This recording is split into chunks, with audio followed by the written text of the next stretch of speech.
Le chagrin d'une nation, la fierté d'un peuple, c'est le titre du livre-album qu'a écrit l'écrivain Mamadou Koné, dit Super Koné, ceci afin de rendre hommage au premier président ivoirien, Feu Félix Houphouët-Boigny. La cérémonie de dédicace de cet ouvrage s'est tenue le jeudi 23 février 2023 à la Bibliothèque nationale du Plateau. Je pense que ce livre va changer un peu la vision que moi, personnellement, j'avais du président Houphouët. Nous voulons saluer cet acte qui a été posé par l'auteur et la maison d'édition. C'est pour nous vraiment une grande joie de savoir que, de par ces photos de l'auteur, ces œuvres seront pérennisées pour des générations et des générations à venir. Maria Gatz Amouakon, présidente directrice générale des éditions Eburni, nous explique le contenu de cet ouvrage. Ce livre est un condensé des moments forts et poignants qui ont émaillé les cérémonies commémoratives des funérailles du défunt président Félix Houphouët-Boigny.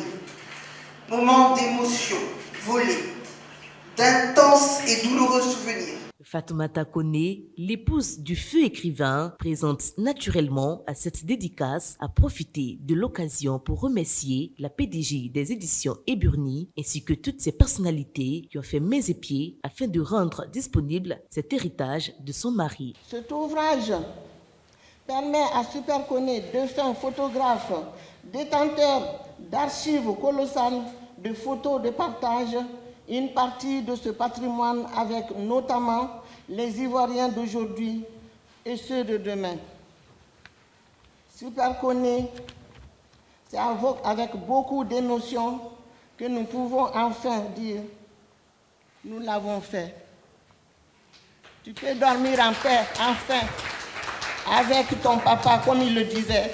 Notons que l'ouvrage contient des images, des témoignages et écrits qui font plus de 500 pages concernant les funérailles du président. C'est une façon justement, je pense, de faire en sorte qu'il puisse mieux connaître le père fondateur de la République de Côte d'Ivoire. Donc aujourd'hui, la Côte d'Ivoire est saluée de par le monde entier et c'est lui qui a créé les fondements donc, de ce pays. Et donc il faut que cette jeunesse-là, justement, sache qu'il y a un modèle qui est là. On a évoqué le fait que certaines entreprises privées puissent acquérir cet ouvrage et en faire don à des bibliothèques.